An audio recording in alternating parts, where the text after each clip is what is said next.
Welcome back to our panel discussion, Implementing an AI Plan, sponsored by Noblus here on Federal News Network. My guests today are Jesse Rowlands, the AI Strategic Officer at the Defense Logistics Agency, Rajiv Uppal, the Chief Information Officer at the Centers for Medicare and Medicaid Services. Taka Ariga is the Chief Data Scientist and Director of the Innovation Lab at the Government Accountability Office, and Chris Barnett, the Chief Technology Officer for Noblus. I'm your moderator, Tom Temin. And I want to just talk a little bit more about the idea of selection of data and data sources for training the algorithms just prior to deployment. Taka mentioned you might need to augment your data with synthetic data, and maybe we could get a little idea of how you create synthetic data. But I also wanted to hear from the agencies and from Chris on how you make sure that the data is going to give you the compliance, equity, fairness, and so on, plus the process outcomes that you hope for. So maybe Taka, just give us a minute on synthetic data and how do you type away at it? How do you get it? Yeah, no, that's a great question. So regardless of the type of data, a fundamental, I think, first step when it comes to AI is making sure that the data that you rely on is complete, is accurate. Otherwise, that learning process is not a whole lot of use. So we certainly rely on mission data. We certainly rely on open source data in developing our own machine learning capabilities. But oftentimes we come across circumstances where there are gaps in the information, where we would like to augment that information with perhaps more sort of robust, idealized social demographic distribution. So this is where, based on sort of sound science, sometimes we might sort of impute certain type of data as not as a replacement of real data, but as an augmentation of existing data. And sometimes that is sort of often helpful in mitigating potential bias that may be resident in the data. And then in the case of improper payment, this is wholly where access to empirical data is actually very difficult to come by. So the only next best thing for us to do is develop a set of synthetic data using attributes that have been published through Census, through NOAA, through many other organizations out there to come up with a data set for us to then run some simulation model. But I will caution the use of synthetic data has to be very carefully calibrated so that we don't end up overgeneralizing what an ideal state might look like based on a small sample that we're sort of running on. Sure, we've all heard horror stories of where you got great outcomes to date and we apply the same data and it gives you precisely the wrong outcomes going to the future. And Chris, you mentioned the idea that early in the first segment that there might be portability of data sets for training algorithms from agency to agency, and that's a good way to go if something exists already. So what makes a good training set, and how do you know that you're going to be okay by transferring a data from one agency to the other, and that they too will get some good outcomes? Boy, do you have an hour to answer that question? Yeah, that is a good one. So I think a lot of it comes down to I guess it depends too on the type of data set that's under observation, right? So data sets that have more predictable fields, such as protocol, network information, log information, generally speaking, can be replicated faster, transition faster. You can run them through models with a fairly high degree of certainty that the output will be presented in a predictable fashion. Others, for example, imagery or video or sound files, media, very a lot of variability, right, in terms of those data sets and their accuracy. So you still find a lot of projects that prep work there can consume 80% of the time just getting that data labeled and presented and ready for presentation, or analysis. But once it is presented, I mean, depending on the data set itself and the underlying kind of is it imagery of firearms or traffic or weather or whatever the case may be. In some cases, you can certainly port that data over to another project and to another project itself. But the labeling piece will take time, and we've been doing some early work in automated labeling of imagery, which some tools have shown early promise in making that readily available. And of course, some of the cloud providers have some very powerful capabilities in prepping data in that way as well to make sure that it is portable and relatively presents some predictable outcomes.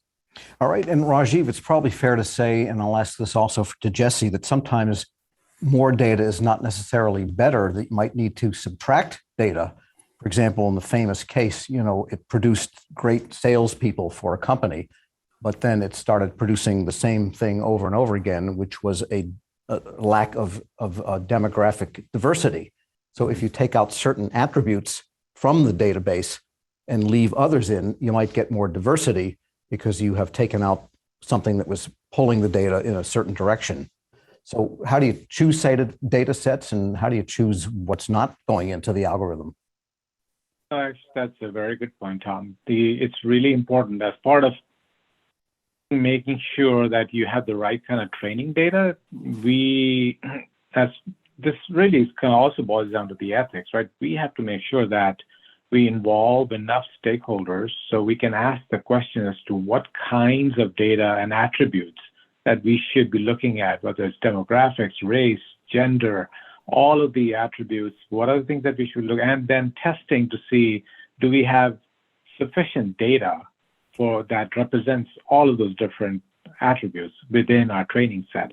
So that's really important, and that's something that we take very seriously, because as you all know, if the data is biased, the models are going to produce results that aren't really something that we should be depending upon. So it's really important that we take the time up front. The other place, and to add to what Taka was saying, so we also had CMS have invested some of our time and effort in creating models to generate synthetic data, which is for healthcare.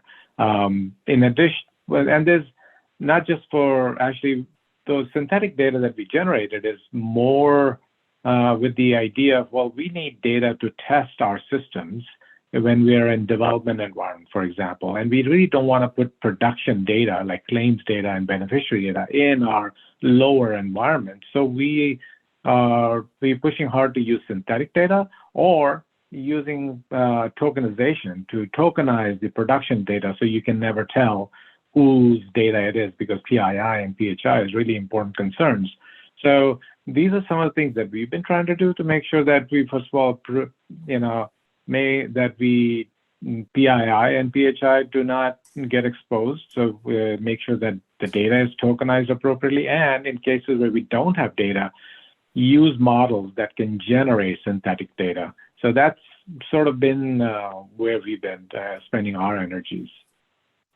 Okay, and Jesse, comment on, again, the right training sets. Yeah, it's a complicated question. But when it comes to the business perspective, right from the start, what's the business problem? What's your current condition and performance? What's improvement look like? And can we measure it? Right, that's going back to the business analytics 101. Can you effectively go back in time and look at the performance of your business or process or whatever we're trying to model? If you can't generate that data to give me the descriptive statistics of how you're performing now, then I can't, put an AI model to help you predict the future. So that's kind of like the first litmus test when it comes to that initial data conversation from the business side. From the ethical side, every AI model that I've seen go into production has had ethical complications, right? Even the most innocuous models are impacting people. So there's always that ethical component. And, some people are reluctant to do ethical training when it comes to, your data scientists or your data engineers, right? Or your AI engineers. But I always counter, look at all the other problem spaces that have ethical problems: medicine, finance, accounting, contracting, HR, right? You name it. They all require special ethical considerations. AI, data science, no different. So, when you start these projects, not just the business considerations of the data, but the AI ethical considerations of the data. And those ethical tests go all the way to deployment, from the data to the training to the governance at the end. There's a full ethics framework that has to go through the entire process, because the last thing you want is to throw away this model at the end. This is an investment in the model upfront to make sure you don't pay the price at the end and you lose years of research or years of development. So ethics, isn't just a back burner, it's a business risk to your model when you start this whole entire process. And Chris, because AI models have the quality of learning and evolving, that's what makes them artificial intelligence as opposed to just robotic process automation, then how do you make sure that you have a continuous feedback system to make sure that your results don't drift out of band over time? That would seem to be crucial.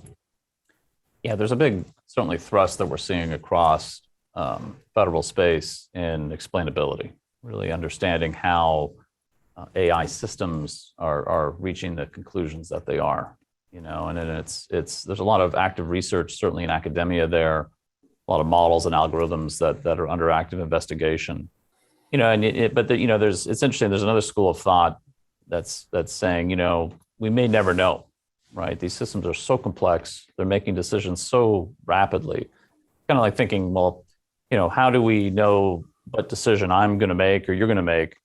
Am I going to be able to measure and analyze your neurons firing off, right? So there's a whole different, I think, set of thought around, well, maybe what we should be thinking about is proper testing instead, right? You see how someone like Warren Buffett makes decisions on investments, for example. Well, he has a long track record of success, clearly. So that tells me, I may not know how his neurons are functioning, right? Or something like that. But I can certainly see the results. I could see the outcomes. And to me, that provides validation that the system is working. So we may get to the point that is the best we can do in terms of understanding explainability of some of these systems, just based on the complexity and how quickly they're evolving.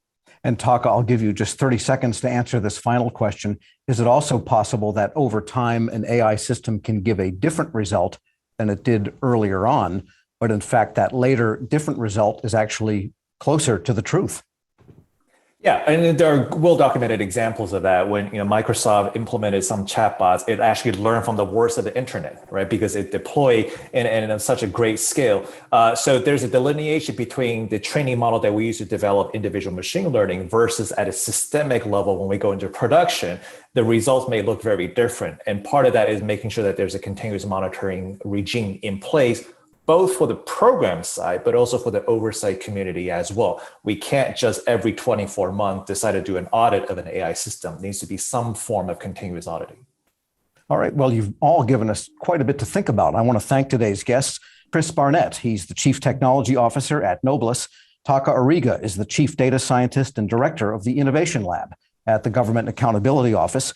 Rajiv Upal is the Chief Information Officer for the Centers for Medicare and Medicaid Services, and Jesse Rollins, an AI Strategic Officer at the Defense Logistics Agency.